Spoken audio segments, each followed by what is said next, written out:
ঘু শব্দ হতো, আগে ছিল না বাবা? হ্যাঁ, ঘু ঘু শব্দ হতো। তাহলে ঘু ঘু যখন ধ্বনি করত তখন ওই মায়েরাগণ কি করত?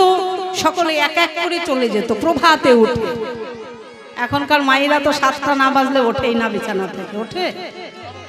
এখন ওঠে? এখন 7টা না বাজলে কেউ বিছানা ছাড়ে না। আর আগে দিনে মায়েরা কি করতেন? ওই দেখো, আমরাই দেখেছি, তোমরাও দেখেছো, ওই সকালবেলা হতো না কেন? ওই যে ঢিকিতে করে ধান ভানতে হতো। এখন হচ্ছে? এখন কত সুখ মায়েদের, তাই না? হ্যাঁ, আগে উনানে জাল দিয়ানো ছিল, এখন আছে, এখন গ্যাস, ফটাস করে জ্বালিয়ে দিলেই হয়ে গেল ভাত, হয় না? এখন সুখের আর শেষ নাই। যাই হোক, তাই এমন সময় মায়েরা গণ কি করলেন? ওই ব্রজ মায়েরা তখন বললেন, ফোকা যত হতো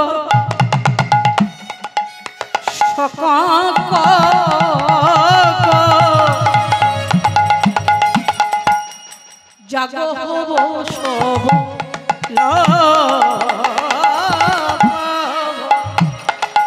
ফোকা যত হতো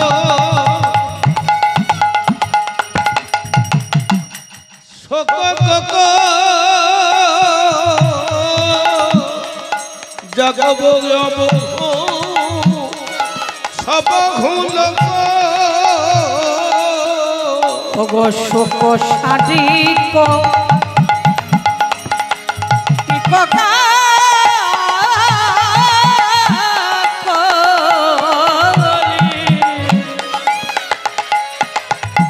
নিধুবন ধরি গাজে শোক সাধিক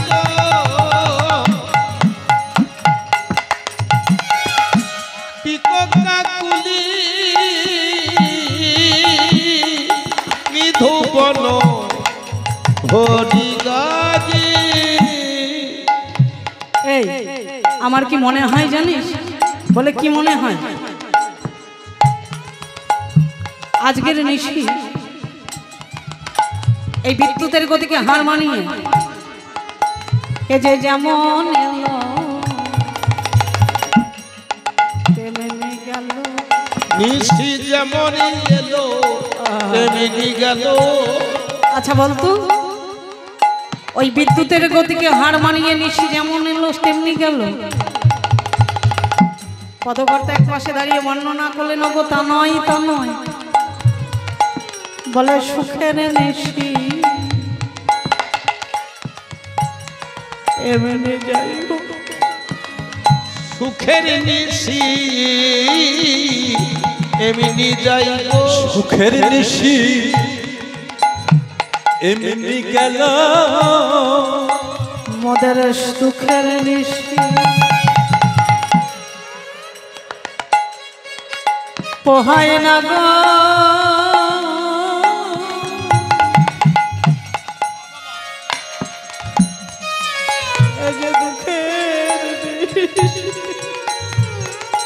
ফুরাই না গো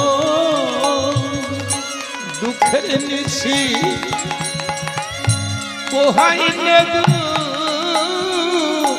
সুখের নিশি এমনি যাইব, দুঃখের নিশি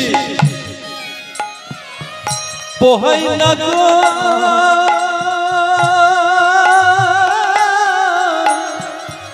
সুখের নিশি এমনি যাই গো। পদকর্তা বললেন, ওগো আজকের নিশিটা বড় সুখের নিশি।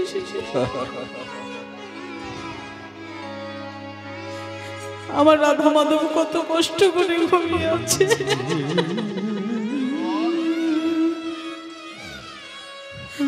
তোমরা তাকে অসময়ে কেন জাগাচ্ছ? সারা নিশি রাসলীলা করে নিশির শেষে গিয়ে তিনি কত কষ্ট করে ঘুমিয়েছে। তোমরা যদি ভক্ত হয়ে তাকে এত অসময়ে জাগাও, তার প্রাণে তো আঘাত লাগবে গো। তোমরা এত অসময়ে তাকে জাগিয়ে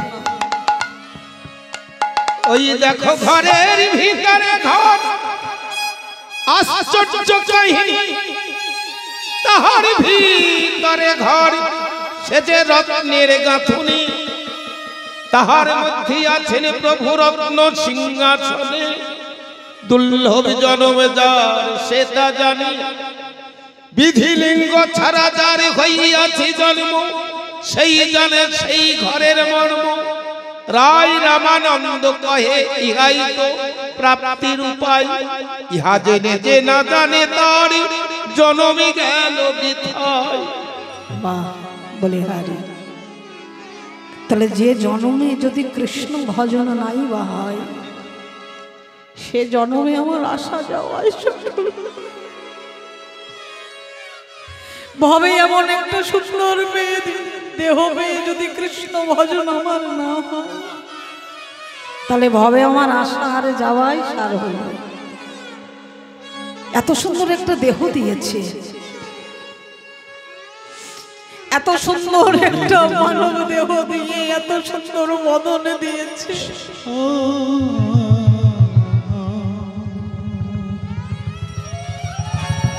जय जय निताई गौर हरि हरि बोल हरि बोल हरि बोल हरि बोल हरि बोल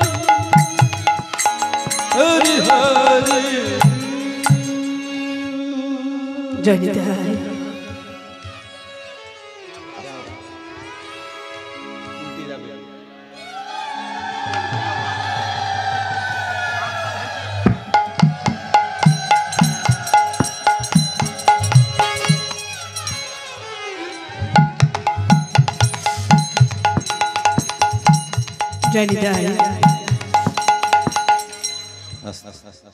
আমার যে কাকা বাবু আমায় মালা পরালেন তিনি আমাকে এখানে নিয়ে এসেছে। তাই আপনারা গৌর ভক্তগণ সকলে একবার শান্তি কামনা করবেন তিনি যেন এইভাবে মহানাম যজ্ঞ যেন সারা জন্ম এইভাবে চালাতে পারে। জয় জয় নিতাই গৌর শিক্ষা।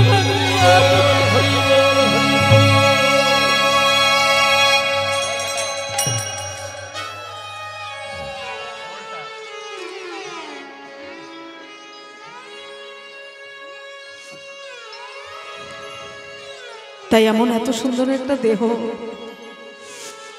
এই দেহ পেয়েছি ঠিকই কিন্তু ভবে আসা আর যাওয়াই সার হলো। কৃষ্ণ ভজন করতে পারলাম না। এত সুন্দর একটা দেহ তোমরা পেয়েছো কেন অকালে হারাচ্ছ? সারা জনম তোমরা সুখেই যাবে যদি হরি নামামৃত রসের মধ্যে যদি ডুবে থাকতে পারো।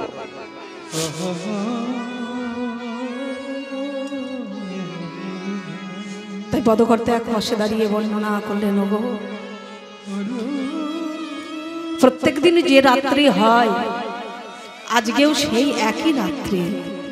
রাত্রি হলো একটা মাপের, সকালে যেমন হয় হয়ে হয় রাত্রি, রাত্রি হয়ে হয় সকাল। তাহলে এটা হলো সুখের রজনী। ওই জন্য কিভাবে এলো কেউ বলতে পারছে। যদি আজকে সুখের রজনী হয় কখন যে কিভাবে চলে যায় কেউ বলতে পারে না। কিন্তু যদি দুঃখের রজনী হয়, তাই সখীরা সবাই মিলে বলছে, ও যে যেমন এলো তেমনি গেল, যেমন এলো তেমনি গেল, সে যে যেমন এলো তেমনি গেল, বলে যে বড়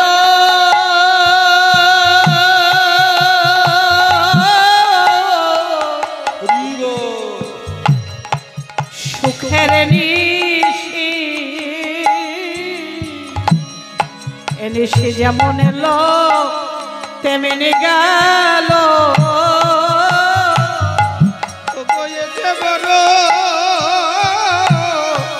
সুখের নিশি নিশি বহাই না গো সুখের নিশি বলে দুঃখের নিশি বহাই না গো সুখের নিশি ও গো দুঃখের নিশি বহাই না গো সুখের নিশি পোহায় না গো সুখের নিশি নিশি যেমন এলো তেমনি গেল ও হরি বল তাই কি বললেন যে ফুকারত হতো শোক কোকো জাগো বহ সব লোক সুখ সারি কপিক কাকলি নিধু বল হরি কাজ গত যামিনী গীত দামিনী কামিনী কুল লাজে গলিত ললিত বসন সাজে মণিযুথ বেনি ফণি বিরাজে। তাই আজকে গলিত বসন ললিত হয়েছে কেন? রাধা গোবিন্দের বিলাস কুঞ্জে গলিত গলিত বসনা যে ললিত হয়েছে কিসের জন্য?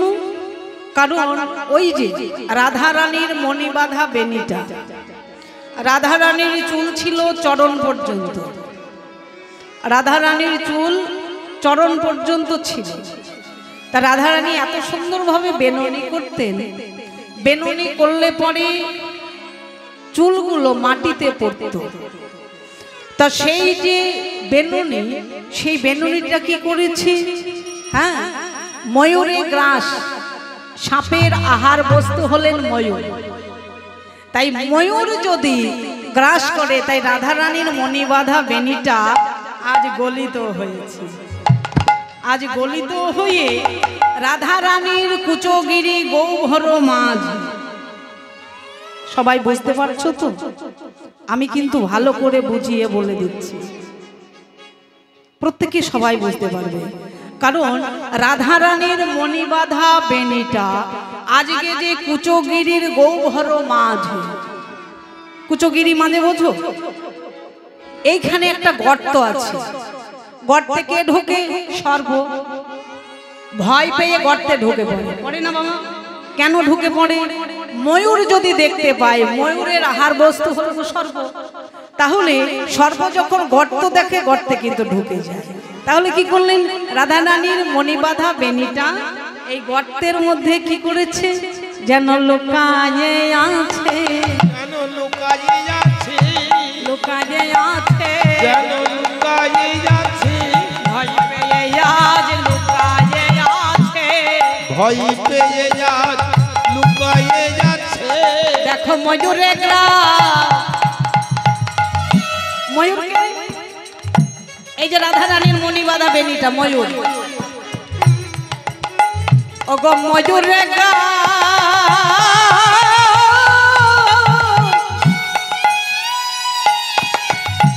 করিবে বলে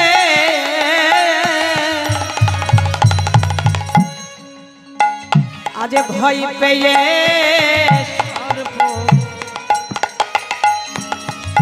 লোকায়ে আছে। ময়ূরে গ্রাসী করিবে বলে ভয় পেয়ে আজি লুকায়ে আছে, ভয় পেয়ে লুকায়ে আছে। তেমন সময় বললেন গলিত বেনি আজ ললনীয় হয়েছে। হ্যাঁ, তাই কি বলছে দেখো, যে কৃতে আলিশ ভুজ বালিশ আলিশ নাহিতে। তা সখীরা আমার বললেন, হারে রাধা মাধবকে দুটো বালিশ দিয়েছিস তো? বলছে হ্যাঁ বালিশ দিয়েছিলাম তো, কিন্তু কি করেছে জানিস? বলে কি করেছে? রাধা রানীর মণিবাঁধা বেনিটা যেমন ভয় পেয়ে পালিয়ে গেল, তদ্রূপ আমরা সকলে মিলে ললিতাকে ডেকে বললেন, এই ললিতা, রাধা রানী যে ঘুমিয়েছিল কালকে রাত্রিতে রাস হয়েছে, সকলে দর্শন করেছেন। তাহলে রাসলীলা যখন হয় তখন দেখবেন প্রত্যেকটা রাসের যে জায়গা যেখানে লীলাটা হয়েছে সেখানে কিন্তু রসে পরিপূর্ণ হয়ে আছে, নাই? সারা নিশি রাস করেছে, হ্যাঁ, নিশির শেষে প্রথম অধ্যায় গিয়ে তিনি ঘুমিয়েছেন। তাহলে আজকে আসরটা ভেজা হয়ে আছে, হ্যাঁ, তাই কি বললেন যে কৃত আলিশ ভুজ বালিশ আলিশ নাহি তেজে। তাহলে রাধা মাধবকে কি বালিশ দিয়েছিলি? বলছে হ্যাঁ দিয়েছিলাম তো। হ্যাঁ, তা যেই বলেছে দিয়েছে তো বলছে কোথায়? কুঞ্জ মাঝে গিয়ে দেখছেন। হ্যাঁ, তা সখীরা বললেন হারে আমার কি মনে হয় জানিস বালিশ দিয়েছিলাম, কিন্তু আপনি না হয় আপনি সরে গিয়েছে, আপনি সরে গিয়েছে, আপনি আপনি সরে গিয়েছে, আপনি সরে গিয়েছে। ওগো ভুজ বালিশ মাথা দিয়ে আপনি সরে গিয়েছে। ওগো ভুজ বালিশ মাথা ঘটি আপনি সরে গিয়েছে। আচ্ছা ভুজ বালিশ কোনটা? জানি দেয় যদি বালিশ থাকে, বালিশ থাকতে যদি ওই বালিশ দেয় ওই বালিশে মন ঢুকবে? হ্যাঁ, তাই বালিশ কি করেছে ওই রাধা রানীর কাছ থেকে আপনা আপনি দূরে সরে গেছে, সব রাতল চরণে কি আশ্রয় দিয়েছে। তেমন সময় বলছে আরে এই রসের আদর কেউ বোঝে না। আমার দাদু মুরারি মোহন বললেন যে খেয়েছে দুধের চিনি কর্পূরে মিলয় সে কি কবু ভুলতে পারে তারই আস্বাদন। যে একবার চিনির রস আস্বাদন করেছে সে কখনো আর কোনো রস আস্বাদন করবে না, করবে? এই হরি নামটাও হলো তাই, এটা তালের রস নয়, খেজুরের রস নয়, আখের রস নয় বাবা, এটা হলো প্রেম নির্যাস রস। করিতে আস্বাদন ভক্তি লোকে আমি করিতে প্রচারণে। জয় জয় হৃদয় গৌর হরি বল, হরি বল।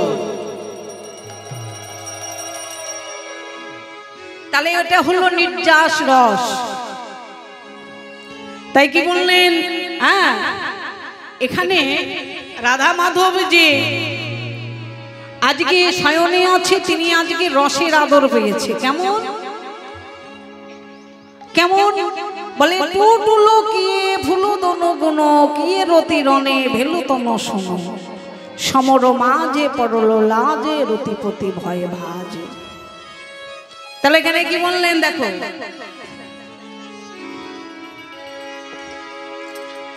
ওগো যিনি ভামাদর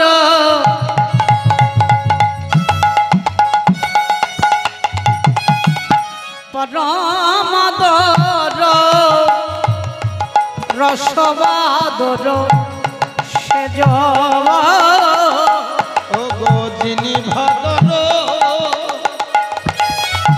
রসবাদর পরমাদর সেজে। দেখো দেখো রসের বাদর নেমেছে গো, আজ রসের বাদর নেমেছে গো আমার রাধা গোবিন্দে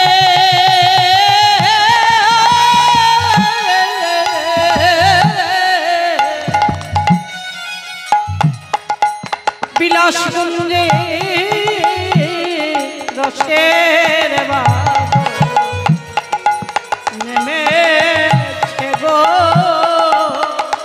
আমারি রাধা গোবিন্দী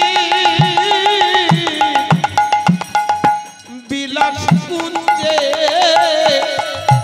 রসের বাদর নেমেছে গো। রসের বাদর নেমেছে কোথায়? রাধা গোবিন্দের বিলাস কুঞ্জ, তাই তো? আচ্ছা রাধা গোবিন্দের বিলাস কুঞ্জে আজকে রসের বাদর নেমেছে কেন? কেন রাধা রানী সারা নিশি যাপন করে আছে, রাসলীলা করেছে, তাহলে এখানে রসের বন্যা বয়ে গেছে। তাহলে এখানে কি বললেন যে যিনি ভাদর রস বাদর পরমাদর সেজে। তাই রসের বাদর নেমেছে কোথায়? রাধা গোবিন্দের বিলাস কুঞ্জে। তাহলে কেউ ভিজে কেউ ভিজে না। আরে কিবা, আরে কিবা যিনি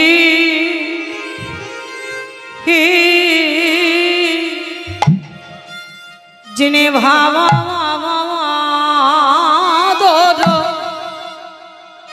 রস বাবাদর পার পরমাদর সেজে সেজে রে আহারে আহারে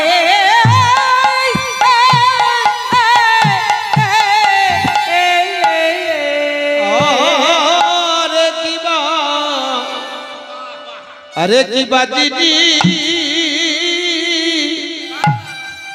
যিনি ভাদর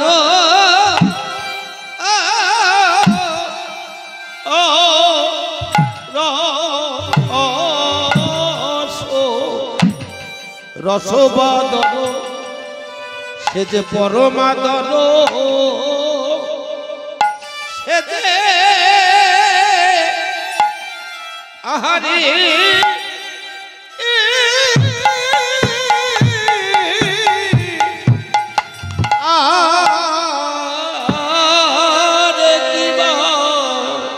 কিবা যিনি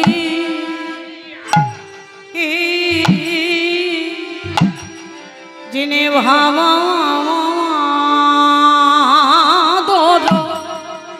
সখীরে বলি রসে বাদর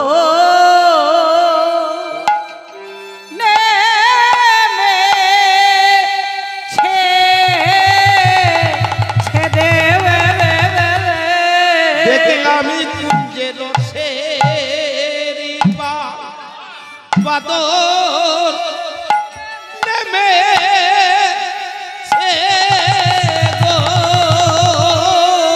বলি রাধা গোবিন্দে বিলাস কুঞ্জে রসে বাদর নেমেছে রে। রাধা গোবিন্দের বিলাস কুঞ্জে বিলাস দুই প্রকার, সাধারণ বিলাস আর বিপরীত বিলাস। আজ রাধা কুঞ্জের বিপরীত বিলাস পেয়েছি, সেই রসের বাদর নেমেছে গো। রাধা গোবিন্দের বিলাসী কুঞ্জে রসের বাদর নেমেছে গো। বলি কেউ ভিজে ভিজে না রে রাধা গোবিন্দের বিলাস কুঞ্জে। কুঞ্জে কেউ ভিজিল না গো রাধা গোবিন্দের বিলাস কুঞ্জে। কেউ ভিজল কেউ ভিজল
বাহ রাধা গোবিন্দের বিলাসী কুঞ্জে।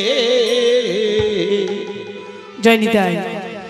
কীর্তনের অঙ্গ হলো বাবা তাল। মনে কিছু করবেন না, তাল না গাইলে মনে হয় না যে আজকে কীর্তন গাইলাম। যাই হোক, তা আপনাদের মতো পারিষদ ভক্তগণকে পেয়ে একটু কিছু হয়তো হলো।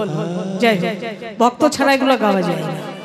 যাই হোক, তা যিনি ভাদুর রসবাদুর পরমাদুর সেজে, তাহলে রসের বাদল নেমেছে কোথায়? রাধা গোবিন্দের বিলাস কুঞ্জে।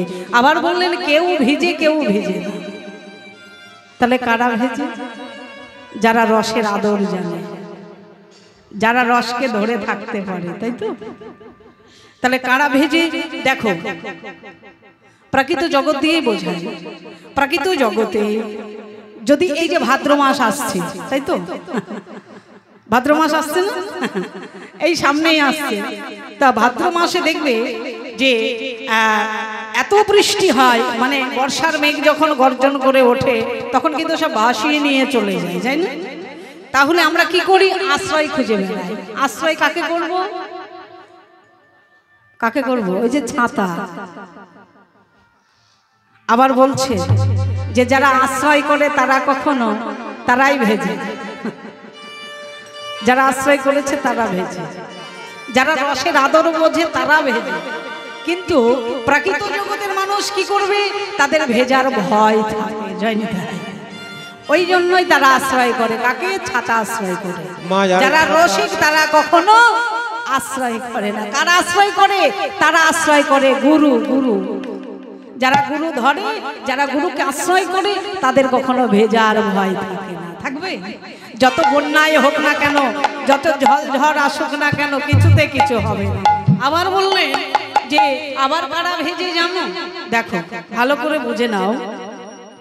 জমি যদি বাবা ভালো হয়, তাহলে জমিতে বাবা ভালো ফসল হবে, তাই তো? ভালো করে শুনুন, হ্যাঁ, তত্ত্ব কথা। কথাই বললেন যে জমিতে যদি চাষ করতে হবে, যদি জমিটা ভালোভাবে ভিজে যায়, কি আমরা কি দিয়ে ভিজি? প্রাকৃত জগতে জমি ভিজাই কি দিয়ে? মেশিন দিয়ে, তাই তো? তো এই যে আমাদের দেহ মেশিন থাকতে, ও মেশিন আমরা কেন দেবো, তাই না? তবে প্রাকৃত জগতেই বলছি যে যখন কি করি, চাষিরা যখন জমিটা ভেজানো হয়ে যায় তখন চাষিদের মনের মধ্যে একটা আনন্দ জাগে বাবা। কেন জাগে? তখন তারা কি করে? ওই জমিতে ফসল ফলায়।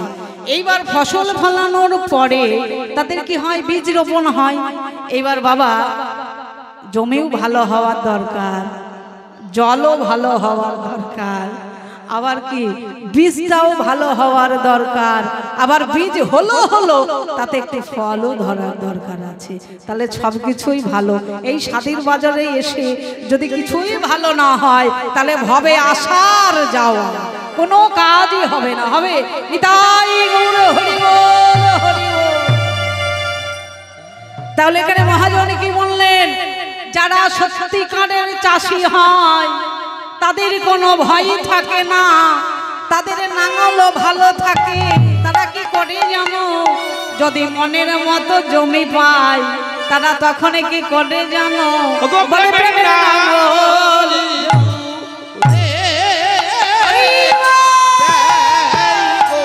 জয় গুরু জয় গুরু বলে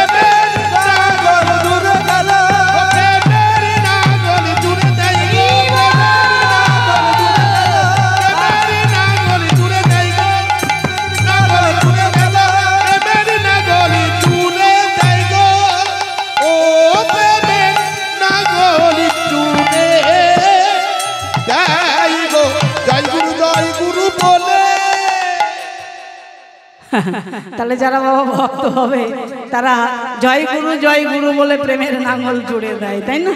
তাদের আর কোনো ভয় থাকে না। জয় নিদায়, হ্যাঁ, রাধে। তাহলে ভালো করে বুঝতেন তো ও মাইরা, তোমরা বুঝতে পারছো তো? আমি কিন্তু ভালোভাবেই বলে দিচ্ছি। হ্যাঁ হ্যাঁ, যাই হোক, ভক্তদের বদন দেখলেই চেনা যায়, সবই রসিক ভক্ত, সবাই বুঝতে পারবে। তাহলে আগে গুরুকে ধরতে হবে। দেখো, কথাটা বলে রাগ করবে না, কারণ এখনকার যত ভক্তই দেখছি না কেন এই দীক্ষা নাম না নিয়েই বাবা মালা গলায়, এটা কিন্তু অপরাধ। তোমরা একটু নামটা নাও, নাম নিয়ে মালা গলায় দাও, দেখো তোমার দেহটাও শুদ্ধ হবে, মনটাও ভালো হবে। মনের ভিতরে যেগুলো আছে না সেগুলো আর থাকবে না। মনের মধ্যে যে কতগুলো বাস করে, 6টি রিপু, তাই তো? হ্যাঁ, কাম, ক্রোধ, লোভ, মোহ, মদ, মাৎসর্য, এই যে এইগুলোকে ফেলে দাও, দূরীভূত করো, তাই না? তাহলে এইগুলোকে দূরীভূত করো। দূরীভূত করলে কি হবে? তোমাদের কোনো যন্ত্রণায় আর থাকবে না, নিজেও বুঝবে, জগৎকেও বোঝাবে, তাই না? তাহলে আশ্রয় করাটাই ভালো। হ্যাঁ, আশ্রয় লইয়া ভজে তারে কৃষ্ণ নাহি ত্যাজে, আর সবজীব মরে অকারণ। নীতি নীতি মরে জীবী জমে ঘরে যায়, ঘরে যায় কৃষ্ণ ভজনের পদে তারা খুঁজে নাহি পায়। তাহলে যদি আশ্রয় না করো, কৃষ্ণকে পাবে কি করে? হ্যাঁ, আগে আশ্রয় করো, তাকে হিয়ায় ধরো, ব্যাস, আর কোনো কিছু দরকার নেই। এখানে কি বললেন? সমর মাঝে পড়ল লাজে, রতিপতি ভয়ে ভাজে, জগদানন্দ সরস বিরস রসবতী রসরাজে। তাই কি বললেন? যে বৃন্দাবনের একমাত্র হলো টুটু লুকিয়ে ভুল ধনুগুণ কিয়ে রতুরণে ভালো। শোনো শোনো, তাহলে টুটু লুকিয়ে মানে বৃন্দাবনের একজন আছে মানস মদন, ব্রহ্মার পুত্র মানস মদন। সে এখন ত্রিলোক বিজয়িনী হবে। ত্রিলোক বিজয়ী হয়ে কি করবে? এই বৃন্দাবনকে জয় করবে। দেখো, কুঞ্জবর্ণন লীলা হলো খুব রসের কথা, সারাদিনই রস, এটা খুব রসের কথা বাবা। হ্যাঁ, যদি ভালো করে বোঝা যায়, করার মতো যদি করা যায়, তাহলে বুঝতে পারবে। হ্যাঁ, খুব সুন্দর লীলা। তা একটু ধৈর্য ধরে শুনুন, কথাগুলো বুঝুন। যাই হোক, এখনকার নৃত্য আছে, কোথায় লাস্টে গিয়ে করা যাবে, তাই না? নাচ গান লাস্টে হোক, কিন্তু কথা হচ্ছে এর মধ্যে রসের কথার মধ্যে বেশি লীলা ভালো লাগবে না, নৃত্য ভালো লাগবে। রসের কথা, রসের কথা। হ্যাঁ, রাধা মাধবকে জাগিয়ে দিয়ে তখন আমি নৃত্য করব। যাই হোক, এখন বললেন যে শোনো, টুটুলো কিয়ে ফুলো ধনু গুণ কিয়ে রতিরণে ভেলো তনু শোনো। তাহলে টুটুলো কিয়ে মানে ব্রহ্মার পুত্র মানস মদন। মদন এখন ত্রিলোক বিজয়ী হবে, রাজা হবে। তা এখন এমন সময় বললেন, হারে মদন, ব্রহ্মার কাছে গিয়ে বললেন, পিতা তুমি আমায় 5টি বাণ দেবে। তুমি বাণ নিয়ে কি করবে? আমি রাজা হব, ত্রিলোক বিজয়িনী হব, ত্রিলোক বিজয়িনী মুকুট করব, এই বিশ্বের সবাই আমায় দেখে ভয় করবে। অহংকার, অহংকারের চূর্ণ। বেশি অহংকার কিন্তু বাবা ভালো নয়, ভালো ও মায়েরা, বেশি অহংকার ভালো নয়। নিয়ে আসিও নি, নিয়ে যাব। এই যে ভালো ভালো কাপড় পরে আছো, নিয়ে এনেছিলে? গোবিন্দ বলেছিলেন, তুমি কি এনেছিলে? আমি দিয়েছি তাই পেয়েছো, আমি যদি না দিতাম পেতে না। যেমন বললেন যে একদিন গোবিন্দের একটি আঙুল কেটে গিয়েছে, রক্তের বন্যা বয়ে যাচ্ছে। তেমন সময় কেউ তার পাশে দাঁড়ায়। কে দাঁড়ালো? দ্রৌপদী। দ্রৌপদী ছুটতে ছুটতে গিয়ে অঞ্চলটি ছেড়ে ওই আঙুলটাকে বেঁধে দিলেন। আঙুলটাকে যখন বেঁধে দিলেন, এই আঙুলটা কাটলো কিভাবে? এটাও কিন্তু তত্ত্ব। বলে আঙুলটা তো রক্ত বার হচ্ছে, কিন্তু বার হলো কিভাবে? ওই যে গোবিন্দ যখন বাল্যবেলায় যখন চারিদিকে যখন ঝড় বৃষ্টিতে যখন মৈথুন হয়ে যাচ্ছে, কারো বাড়ি আর নাই, তখন কি করলেন? পর্বতের তলায় এসে যত রাখালগণ ছিল, যত বিশ্বের মানুষ ছিল, সব এসে পর্বতের তলায়। তখন পাহাড় ভেঙে পড়ছিল। তাই গোবিন্দ এই আঙুল দিয়ে, দেখবেন প্রত্যেক ক্যালেন্ডারে আছে, নেই? আঙুল দিয়ে তিনি আটকিয়েছিলেন, একমাত্র তিনি আটকিয়েছিলেন। তখন তার আঙুলটা কেটে ঝরঝর ঝরঝর করে রক্ত বার হচ্ছে। তখন দ্রৌপদী কি করলেন? ছুটতে ছুটতে গিয়ে ওই আঙুলটিকে অঞ্চল ছিঁড়ে বেঁধে দিলেন। যখন বেঁধে দিলেন, তখন দ্রৌপদীকে বললেন, ওগো, তুমি যদি কোনোদিন বিপদে পড়ো, আমাকে শরণাপন্ন করবে, সেই দিন আমি তোমায় রক্ষা করব। তখন কোন দিন হলো? যেদিন দ্রৌপদীর বস্ত্র হরণ হচ্ছে। সবাই দেখেছ? বস্ত্র হরণ যেদিন হচ্ছিল, সেই দিন তার পাশে কেউ দাঁড়ালো না। তখন গোবিন্দকে এক হাত দিয়ে উন্মোচনে ঢাকলেন, এক হাত দিয়ে ডাকলেন, হে প্রাণ গোবিন্দ, তুমি আমায় দেখা দাও, তুমি আমায় রক্ষা করো। বলছে, না না। গোবিন্দ এক হাতে কোনোদিন সাড়া নেয় না। এক হাতে ডাকলে হবে না, হবে? এক হাতে ডাকলে পাবে না। তখন বললেন, তোমায় আমি বলেছিলাম না যে তুমি আমায় দুহাত তুলে ডাকবে?